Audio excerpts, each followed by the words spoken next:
Buenas tardes, agradecemos a la ANDI que nos haya invitado a esta reunión para presentar nuestra historia empresarial. Es una historia pequeña, pero muy enriquecida con las experiencias de las compañías socias que suman cada una un poco más de 40 o 50 años de antigüedad en Colombia, lo cual en las actuales circunstancias es exageradamente meritorio. En el año 1996, en la ciudad de Chicago, se presentó un fenómeno mundial que tuvo consecuencias muy graves en las hambrunas que se presentaron en algunos sitios del mundo, y los precios de los contratos de futuros en Chicago, en la bolsa de commodities, tuvieron el incremento histórico más importante de los últimos 30 años. Todo lo que se importaba costaba más, y Colombia, que es un país deficitario en energía y en proteínas, básicamente la energía son los granos llamados maíz, sorgo, trigo, etcétera, y las proteínas son las tortas oleaginosas, soya, algodón, canola, etcétera. Colombia tiene necesidad de importar estos productos en unas cantidades muy significantes. Tiene que traer 1 millón de toneladas de trigo al año, unas 2 millones de toneladas de maíz amarillo al año y unas 600.000 toneladas de proteína por año. Este brutal crecimiento de los commodities en Chicago ocasionó en Colombia graves consecuencias en los balances y en las actividades generales de las compañías, y en este caso de las compañías que, como la nuestra, están en el negocio de la alimentación animal. Después de que pasaron estos hechos, y durante ellos, cuando un mercado, como dicen los técnicos, es bullish, es decir, alcista, la influencia que los traders tienen sobre los dirigentes nacionales de estas industrias es exagerada. Todo el mundo amanece impaciente y preocupado de saber que al día siguiente en Chicago se está decidiendo la suerte de una compañía a tantos kilómetros de distancia, y que es virtualmente imposible hacer un traslado de costos al producto final de manera inmediata. Al finalizar este periodo, la influencia de los traders sobre los consumidores o sobre los usuarios de estos productos fue exagerada, diría yo. Y cuando empezó el año 97, 3 compañías colombianas afiliadas a la ANDI, muy activas en las diferentes cámaras que tiene desarrollada la ANDI, decidieron que tenían muchas causas comunes en su accionar, y pensaron que era muy útil empezar a dar pasos hacia el futuro, consolidando una unidad decisoria para adquirir las materias primas que era necesario importar para ellas. En el negocio de alimentos para animales, las materias primas, llamémoslas gruesas, son aproximadamente un 70 o 80% del costo total. Una tonelada de alimento vale 550.000 pesos, grosso modo, y el 75% está compuesto por la energía que les mencionaba, que son los granos, sorgo y maíz, y las tortas de soya o de algodón o de canola. Esta decisión constituyó a la compañía CFC. Es una compañía muy pequeña, realmente tiene un solo trabajador, que soy yo, así que es muy pequeña, o exageradamente pequeña. No se puede hacer downsizing ni nada de esas cosas, porque pues desaparecería. Pero este modelo tan liviano de organización, pues de lo más simple que uno se puede imaginar, una asamblea de socios que son los dueños, una junta que son los dueños, y yo, hacemos todo. Los socios tienen una participación nacional muy grande. Su volumen de producción nacional es cerca de unas 700.000 toneladas al año, de un mercado de 3 millones o 3.100.000. Es un porcentaje muy significante. Son compañías que operan en toda la geografía nacional. La compañía Contegral opera en las ciudades de Cartago, Medellín y Bogotá. La compañía Finca opera en Bogotá, Medellín, Buga, Ibagué y Bucaramanga.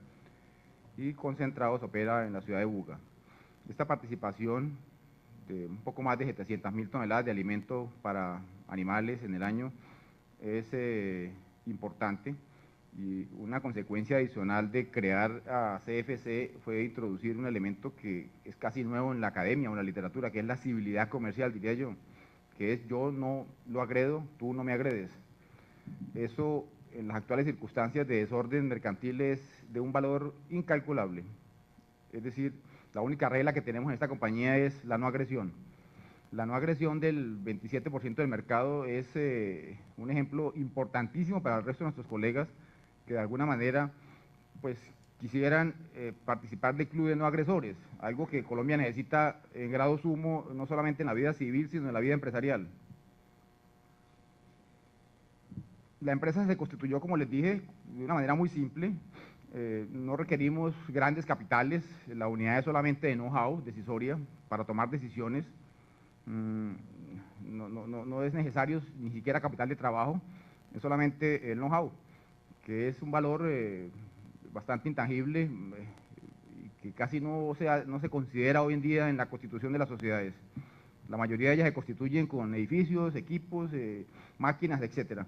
La idea central nuestra era un modelo sumamente liviano en su tamaño, en su organización, exageradamente ágil y obviamente eficaz. La relación de participación de los socios con la ANDI obviamente la provee de toda la fuente macroeconómica necesaria para intentar coparticipar con el gobierno en el diseño de las políticas. Cuando la compañía se creó, fundamentalmente, como toda compañía, intentaba obtener un conjunto de objetivos fundamentales y la verdad es que nuestra historia es positiva, es absolutamente positiva. Casi todo lo que nos ha pasado es bueno, gracias a Dios.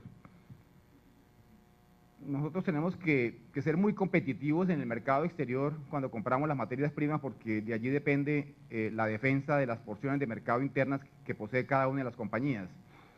Como este criterio de civilidad comercial nos autoprotege a las tres empresas constitutivas de CFC, evidentemente que nos hace avanzar a pasos agigantados frente a nuestros colegas, porque de alguna manera, al ser más competitivos externamente, protegemos eficazmente nuestro mercado interno. En Colombia, las políticas que tienen que ver con el comercio exterior de materias primas siempre han estado sujetas a una evolución muy compleja en la relación empresa-gobierno. Por ejemplo, la semana pasada se obtuvo un logro para el cual se luchó durante año y medio, un logro dual entre el sector triguero y entre el sector de alimentación para animales, de obtener una reducción de los aranceles externos en la comunidad andina, debido a la absoluta pérdida de competitividad que teníamos con el vecindario nuestro en la comunidad andina. Durante año y medio luchamos y obtuvimos un beneficio el viernes pasado cuando se publicó en el diario oficial. ¿Quién lo creyera? Obtuvimos una reducción de aranceles y en esa misma semana dilapidamos en Buenaventura una suma impresionante de divisas por saturación de los almacenamientos, por demurrage de los buques. Si el ministro de Hacienda nos oyera, nos acusaría de apatria seguramente, porque un beneficio dado para nuestras industrias ocasionó una dilapidación de divisas en el puerto de Buenaventura de carácter impresionante. Aquí están todos nuestros amigos del puerto que saben que eso ha sido así durante 2 o 3 semanas y es difícil de creer que en una situación cambiaria como la que vivimos, de asaltos feroces a la tasa de cambio diariamente, tengamos que dilapidar las divisas en el puerto mientras esperamos que se expida un decreto, se firme o se publique en un diario oficial. Todos saben cuánto cuesta producir un dólar en Colombia, pues los que hacen flores, o los que hacen café, o los que hacen esmeraldas, etcétera, es un producto sumamente escaso para que lo dilapidemos en un puerto. Nosotros, al actuar en forma conjunta, obviamente hemos obtenido beneficios en el mercado exterior y hemos obtenido una, llamémosla, aceptación de las casas, de los traders internacionales, y eso obviamente era uno de los objetivos. Al tomar decisiones en paquete, la relación de nuestros socios con los proveedores externos se consolidó y al final, cuando termine, voy a tener una pequeña cantidad de números que muestran nuestros objetivos, pero estamos manejando un poco más de 450.000 toneladas de materias primas el año pasado y este año quizás unas 500.000 toneladas. Las 500.000 toneladas son básicamente 5 o 6 productos. Eso también ha permitido aumentar, pienso yo, una relación comercial muy importante con el puerto de Buenaventura, porque somos un cliente unitario y es muy fácil entenderse con nosotros, o exageradamente fácil, diría yo, y operamos obviamente en conjunto para todo un proceso. El proceso empieza, puede ser Buenos Aires o Chicago o Santa Cruz, Bolivia o Vancouver, y termina obviamente en el puerto de Buenaventura. Estos sitios son básicamente los sitios que hemos usado para nuestros negocios. Algunos de ellos son muy notables, como el caso de Santa Cruz en Bolivia. Hemos estado trayendo unas 200.000 toneladas de proteína boliviana. Tenemos que traerlas, no las hay en Colombia. Las que hay las compramos todas por convenios de absorción que tenemos con el gobierno nacional, con la ANDI. Y los productos bolivianos, por ejemplo, que llegan a Colombia, provienen de un transporte que se hace a través de la hidrovía de los ríos Paraguay y Paraná, y ellos son capaces de vendernos cosas después de recorrer 2.300 kilómetros por ríos y luego recorrer el Océano Pacífico desde Nueva Palmira, en Uruguay, hasta Buenaventura. Nosotros, por ejemplo, creo que no podemos ir ni de La Dorada a Barranca, creo, porque pues es exageradamente peligroso y a medida que lleguemos a Barranca es más peligroso todavía. Sin embargo, nosotros, fíjese, somos un ejemplo de que le estamos comprando a un socio andino 200.000 toneladas de proteína que recorren esa inverosímil cantidad de kilómetros para llegar hasta Buenaventura. Y tienen que llegar, porque si no llegaren, no podríamos hacer alimentos y quizás entonces no contribuiríamos a la industria que produce huevos o pollos y productos que comemos y consumimos todos los días. Un objetivo fundamental que nos propusimos desde el principio fue aumentar la productividad de manejo de los buques. Los buques son una fábrica de dinero, diría yo. Son una empresa cuyo manejo inadecuado produce enormes costos. Yo no soy un experto en buques, pero algo entiendo del negocio y sé que cuando se contrata un buque hay que tener en cuenta unos 20 o 25 ítems absolutamente determinantes para la buena marcha de un negocio. Son tan determinantes que yo tengo el convencimiento de que en todos estos años de estar yendo a los puertos en Colombia, pues también llevo 20 o 30 años intentando hacer pensar a los que trabajan con nosotros de que un buque, por ejemplo, puede tener a veces precios de 250 o 300 dólares la hora, cosa inaudita si uno le va a decir eso a un estibador en el puerto. Decirle ahora, mire, haga rápido esto porque esto vale 500.000 pesos la hora o 9.000 pesos el minuto. A veces pasan cosas y nadie se percibe que el dinero de las compañías colombianas se dilapida porque no aparece un funcionario, porque falta un sello, una firma, y las empresas están en Colombia para hacer empresa, para generar un empleo, generar un valor, generar una contribución fiscal. Sin embargo, los recursos se dilapidan por carecer de un detalle técnico en un buque o por la ausencia de un funcionario. Esta terminología tan técnica que tiene un buque, obviamente tenemos que pedir consejos a empresas especializadas en el ramo y hemos mejorado, yo diría que un 200 o 300% frente a lo que tuvimos para estas empresas antes de que se constituyeran en una sociedad. Antes el modelo era muy sencillo, es como en algunos sitios donde el transporte es comunal y alguien se sube cuando pasa un taxi. Aquí nosotros hemos actuado contratando los buques en forma completa para nosotros, con todas las reglas técnicas y marítimas necesarias para que el buque opere y tenga la más alta productividad. La productividad de un buque es tan importante que la limpieza de la operación, o sea, disminuir la cantidad de problemas que pueden presentarse, generan unos beneficios económicos sumamente grandes.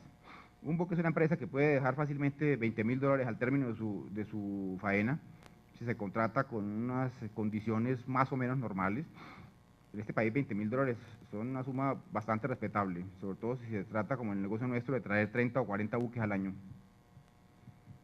Ese dinero, digamos que no existía antes, era un dinero etéreo, era un dinero ínfimo, no había que tomar decisiones, las tomaban para cada una de las empresas. Esto ha cambiado.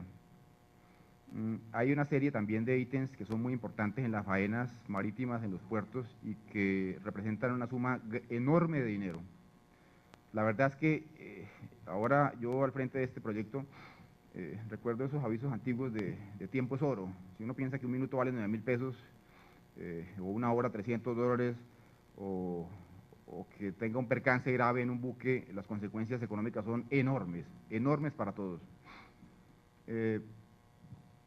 Una consecuencia inmediata de intentar mejorar las productividades de las naves es intentar ser un usuario de menos tiempo en el puerto. Es un poco lo que decía nuestro visitante chileno sobre que las dificultades de espacio geográficas que tienen en Valparaíso hacía que los carros hoy en día se tengan que demorar 7 horas cuando más y 48 horas hace 2 años.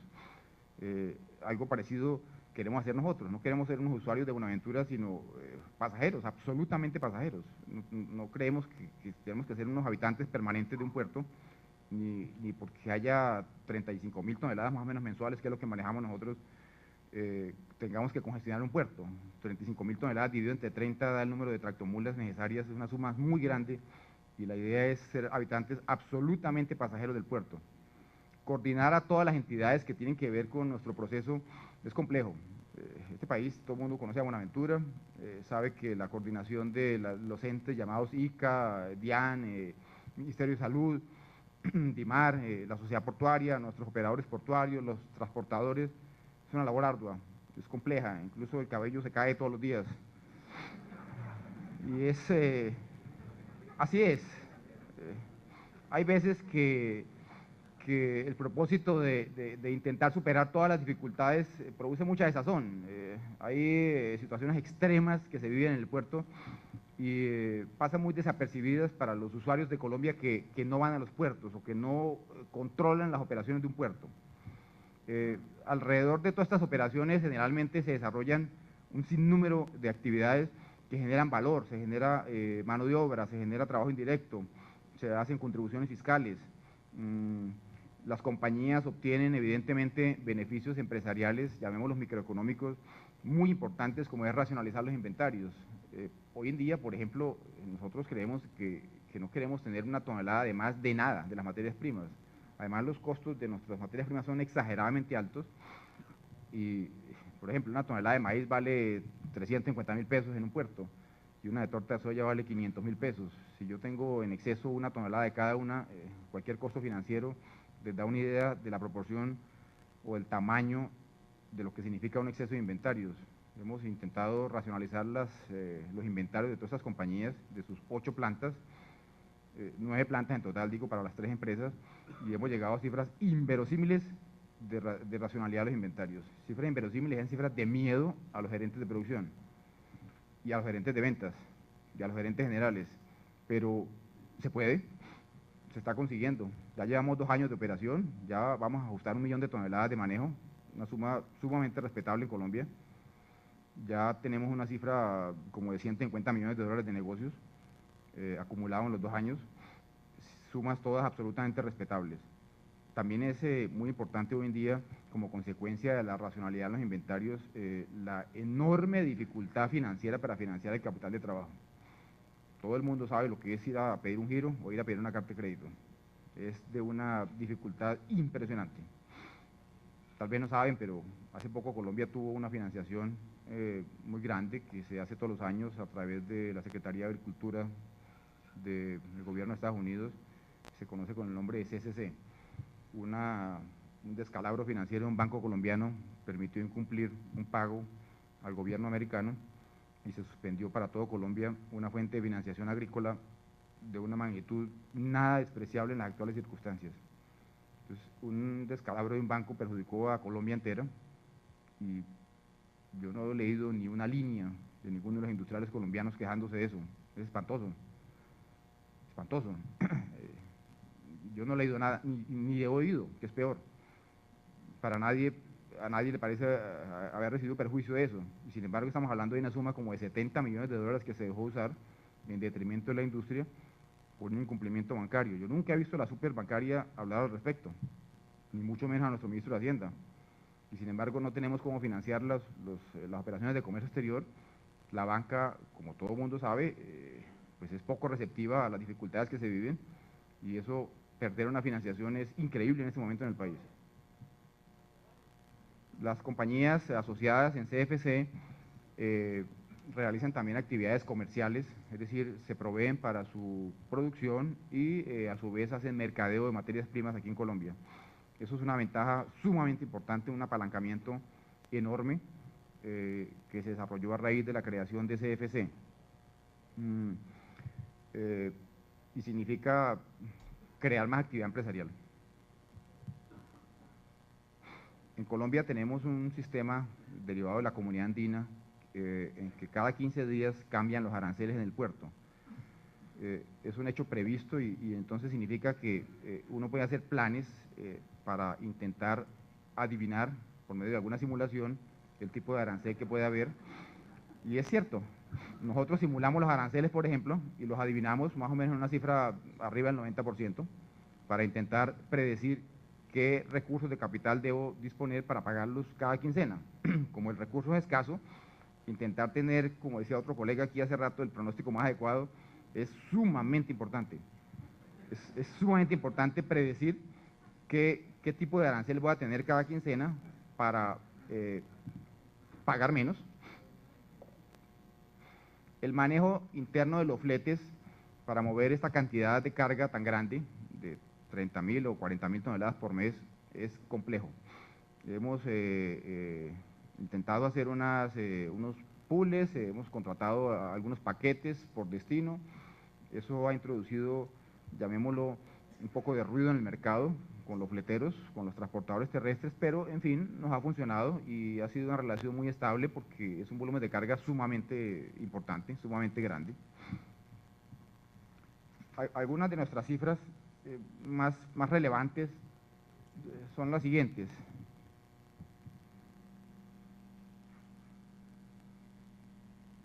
En el año 96 las compañías estuvieron manejando un volumen de 230.000 toneladas, en el 97 casi la misma cifra. En el año 98, cuando ya estábamos con varios meses de operación, pasamos a 410.000 toneladas. Y este año creo que podemos llegar a las 470 o 500.000, dependiendo de la evolución de la economía en este último trimestre. La economía nuestra es la economía de varios productos de la canasta familiar, llamada huevo, pollo, carne de cerdo, carne de res, y los sucedáneos que se demandan para consumir estos productos. Es incierto incluso predecir esta economía porque todos han visto las cifras que Planación Nacional presenta corrigiendo las tasas de crecimiento de la economía y todavía incluso no se sabe qué puede pasar en el último trimestre. Las compras que hemos hecho el año pasado sumaron 63 millones de dólares y este año es posible que lleguemos un poco más de 70 millones de dólares. Los pagos, las contribuciones que por uso de servicios hemos hecho en la Sociedad Portuaria Buenaventura este año deben llegar a la cifra de 2.300.000 dólares y la del año pasado fueron 2 millones de dólares. Las cifras anteriores muestran el tremendo crecimiento en la actividad empresarial que se tuvo para estas compañías, visto por las contribuciones hechas a la sociedad portuaria, los derechos que se pagan por el uso de las instalaciones portuarias. En un conjunto de índices que diseñamos y estamos aplicando, digamos, indizamos muchos de los manejos de los buques. Tomamos un buque y diseñamos 10 o 12 índices para medirlos. Tiempos de atraque, tiempos de espera, pérdida de tiempo por camiones, por daños en el equipo, duración del viaje del puerto de origen al puerto de destino, etc. Esto no lo tengo aquí, es un poco aburrido mostrar esa cantidad de índices, y son muchos. Es una matriz gigantesca que muestra simplemente cómo es de productivo un buque. Y allí se puede probar lo que les decía yo, que un buque es una fábrica de dinero. Cuando un buque tiene éxito en el destino final, en el puerto de descargue, se obtienen